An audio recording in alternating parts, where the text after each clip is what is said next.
Liverpool are, of course, hosting their bitter rivals Manchester United on Super Sunday as they look to put an end to a run of 3 consecutive defeats in all competitions. Arne, love to see you. Virgil, thanks so much for sitting down, mate. Over the international break, do you get a rest? Do you able to just relax a little bit? Less than the ones before, but that has, of course, to do with us losing 3 games. We can't deny that those 7 days were quite difficult. Yeah. Difficult to deal with at that particular point, but that's the life we live. You mentioned the defeats that you've had. Now that you've had that time to reflect, are you viewing them differently? How do you view them now? Fixture list didn't really help us. 3 away games, 3 tough away games. But this is what can happen in the season of football. And then in these 3 tough away games, we were maybe a bit unlucky as well that we've conceded twice in the last minute and conceded a penalty. But I say many times we should not depend on these little margins. Does the referee make a decision in our favor, yes or no? Does the other team score in the last minute? We have to find a way of making the difference between the teams we face and us bigger in our favor, so that you don't depend on luck or bad luck, because we've depended a few times on luck, if you want to call it luck, with us scoring in the last minute. There's a lot of pundit reaction to the end of the Palace game and certainly the end of the Chelsea game about, I guess, the manner of the match. You know, some people saying it got a bit chaotic at times. You know, on that reflection, do you look at that? Would you have done maybe something different to what did happen in those games? No, I completely agree with the pundits. One of the things here in England is that I like, in general, the opinion of the pundits, because they are well informed. They just look over and over again and then they give their opinion instead of just saying something which can happen as well, but I don't see this a lot over here. Both games we were close to winning it as well, maybe even closer to winning it than to losing it. But yeah, the downside of making so many offensive substitutions coming back into the game, which we twice did, is that you can be vulnerable, for example, against Palace with a set piece, long throw in. Yeah, I've brought in Rio and Gooma. So yeah, he was one of the players that lost the duel. These things are part of making offensive substitutions, but we've won a lot of times by us doing this, and it's better to win one than to have 2 draws. And look, you've had a lot of new additions to the squad this season, a lot of chat around price tags, especially around someone like Florian Wirtz as well. I mean, how do you as captain approach a situation like that with a new player like Flo? Well, first and foremost, I think the main thing is that when new players are coming in, as when I came in, for a lot of money, is that you feel welcomed, you feel calm, everything, your home situation is sorted, your family is happy. And if that is good, then you'll be able to excel. But obviously we live in a world where it's difficult to get time from the outside world, but as long as we and Liverpool are looking in the way that I'm looking at it, and we want to improve and we want to get better, then I'll be absolutely fine. He could have been on 6 or 7 assists already. Yeah.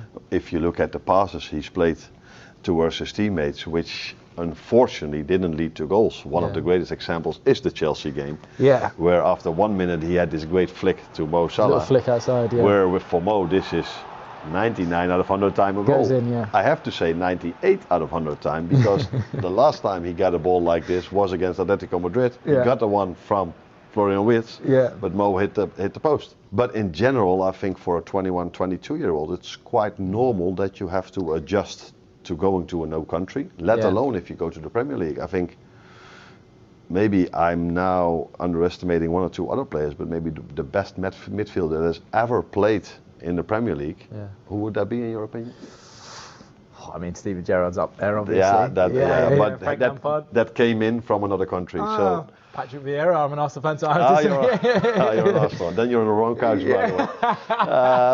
That's why this is nice. We're building bridges here. I think Kevin De Bruyne would be my pick. Of course, Kevin, And as we all know, I think he was 21, 22 when he went to Chelsea. Massive game coming up this weekend. I say it's, every game is massive, obviously, in the Premier League. But Liverpool against Man United, there's so much history there. Is there a different feeling around the club? Everyone understands the importance of the game. Yeah. You know, I could say it's a game on its own. Doesn't really matter in what kind of form any team is. We've been through phases already, and especially the years that I've been at the club, that maybe I felt like we can have them. And obviously we drew twice last 2 seasons, and we played away and we got knocked out in the FA Cup. That was pretty tough. Yeah. So there are always games that, you know, is always difficult. Doesn't matter the circumstances. We have to be ready for any big fight. Big memories of the game last year, 2-2 at Anfield, and man of the match that day was Bruno Fernandes, and now he's kind of almost playing in that little bit of a deeper role. Are you happier having him further away from goal? How do you view his new kind of position this season? I'm happier if he doesn't play. Because I just said Kevin De Bruyne, and I think that's still a fair choice to make. But Bruno Fernandes definitely also up there when it comes to foreign players that came to this league and have had a lot of impact. So he's been so important for United in every position he plays. So Ruben Amorim is the one who's managing now, and he's the one that knows what's best for him and for the team, and it's not up to me where he should play. And finally, I have to ask, obviously, you know, that Liverpool-Man United rivalry has always been there, and it's currently sitting at 20 Premier League titles each. I mean, how much of how much of that ambition is in you to take a team to that 21st title?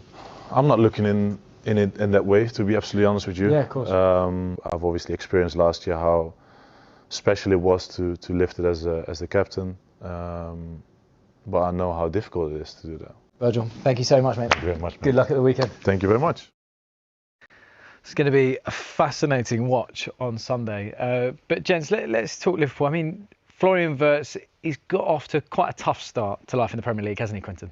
It's, I mean, when I look back now at young players, talented players coming to the Premier League, it's not easy. People think, you know, he's done well in Germany. The Premier League is a completely different beast. The tempo, the physicality of the game, the pace of the game is so quick. We know he's talented, but I think just need to give him a little bit more patience, be patient with him. The talent is there. I see one of his passes during the week, one of the best passes I've seen in the Premier League for a while, with his little back heel. But it takes time. Ronaldo, when he came to United, everything didn't go well for him. But look at this pass. This is just, it shows you there's something there. So it takes time for some players to come into the Premier League and adapt, and I have no doubt he's got the ability to do it. I was going to say, does that just show, you know, Paul, the fact that literally it could be on a knife edge, you know, fine margins can all of a sudden turn you into the best player in the league? Oh, 100%. If Salah goes and scores that goal, and then we're all going on about it, he gets confidence. You don't become a bad player overnight. He was bought for over £100 million. I've watched this player a lot of times. He's a brilliant football player. It's just trying to get him the ball. It's so tight in there. The problem is when you watch German football, the game gets so opened up so quickly. It's so expansive. Like the worst team in Germany will go to the best team in Germany and have a go. Yeah. And that's why they win 6 and 7-0. Over here, Liverpool kick off and 10 people sit behind the ball and there's no room for him. Yeah. You know, sometimes I say put him out on the left, put him in that little pocket, you know, where he can play where he's going to be hard to pick up. But they went and done that against Palace, which probably wasn't the right move. Palace are very good at the moment. So at the moment, when I watch Slot's teams, and I think this is going to go on for a while, I ain't sure he's going to know what his best team is for a long time yet. And that's what a lot of people are talking about. Is this just a small blip, or is this something bigger? Because you can look at it and you can say, you know, Galatasaray away, that's a tough game. Crystal Palace have been amazing this season. I mean, Quentin, what have you made of them as a whole this season? I mentioned before, and it's a strange one, because I think people shouldn't forget that Liverpool gone through a tough period. They lost one of their teammates. Yeah. And you don't know what plays on the mind of players. Of course, they bring in new players, they need to adapt. But when you lose a teammate so close, and that's tough to deal with. So I think some players still probably dealing with that. New players coming in. I think it's just a blip. And if they have such a blip and they're still second in the league, I think it's not too bad. But of course, the standards they've set now at Liverpool, they expect to win every game. Exactly. Well, it is so high. It's like any drop point is bad at the minute. But go on then, Paul. Isak is now the point where we can finally start to judge him in a Liverpool shirt? Because I know obviously he didn't get that pre-season, but now he's playing 2 90-minute matches back-to-back for Sweden. Yeah, and it'll be difficult for him. It's a step up, no disrespect to Newcastle. I thought he was outstanding at Newcastle. Teams have a go at Newcastle. Teams will go to St James's Park, have a go, open the game up, and have a go. Here again, you sit 10 behind the ball. It's all right having the best players in the world. You have I heard Tuchel say it last week. Yeah. It's all right having the best players. I'm looking for the best team. And it's our players gel. You look at Liverpool over the years, the best three they probably had was Mane, Firmino, and Salah. Because Firmino would come and he would drop off, he'd knit everything together, and then you had them two making them runs inside. And Salah scored a million goals. Now all of a sudden Isak's up front. Salah don't really come back. He stays up front. They all stay up front, the three. Where do you make them runs? There's no channel runs anymore. Do you think they've got an issue with getting Salah back into form, realistically? Because it's kind of been a bit up and down. I know he still scores goals, but we're not seeing the same Salah yet that we saw last season. I don't think we will. I don't. And I think that was because of Trent Alexander. I think the Trent Alexander Sal doesn't help Salah. Because when you've got Trent Alexander picking the ball up at right back, you have to go and engage in him. If you're a left-handed sided midfield player, you have to go and engage because he will destroy you with his passes. I haven't seen anything like it, if I'm being honest, his passing. Now all of a sudden you have to engage, then Salah, and then Trent Alexander gives the ball to Salah and he's 1v1, and then it's good night. Or Trent gets the ball, Salah makes a run inside, and he will find him. Now all of a sudden the fullback gets the ball at the back now for Liverpool, and they go, you can have it. You can have that. Go on, hurt us. We'll double up on Salah, and you hurt us. And the fullback can't hurt you like Trent Alexander. There's no one like Trent Alexander, in my opinion, in the world of football. Yeah, but Quentin, what have you made of Szoboszlai taking that right back role then? We spoke about this before. It's a wonderful player. I think any team would have him in the Premier League, but to put him in the right back position, it's a tough one to ask. He's in his position, he's fantastic. But like you mentioned, he's not Trent Alexander. In that position, teams can deal with him from there. It probably, and I would think about Liverpool, the size of their club. Surely they've got to have a right back there. I mean, maybe not the level of Trent Alexander, but they've got to have someone there that can do the job and put Slot up in a natural position. But that still confuses me why he's in that position. Yeah, I mean, Paul, you said about obviously, it takes time and it will happen at some point potentially for Liverpool. How long are you kind of giving them to make up that time? Are we talking December? Are we earlier? When do you reckon? Well, they need to make it quickly because I think Arsenal, I just don't see who's going to beat Arsenal. I honestly don't. I think the day when they played Liverpool away at Anfield and Szoboszlai got the absolute worldie of a goal, I'm sitting there watching that game thinking, this is the most comfortable I've ever seen an Arsenal team at Anfield. And obviously he scores that goal and then it's, Arsenal going nowhere. Arsenal didn't lay a glove on them. And I'm like, wait a minute, you're playing against the best team in the country, have scored in every game they played in, haven't lost since September at home.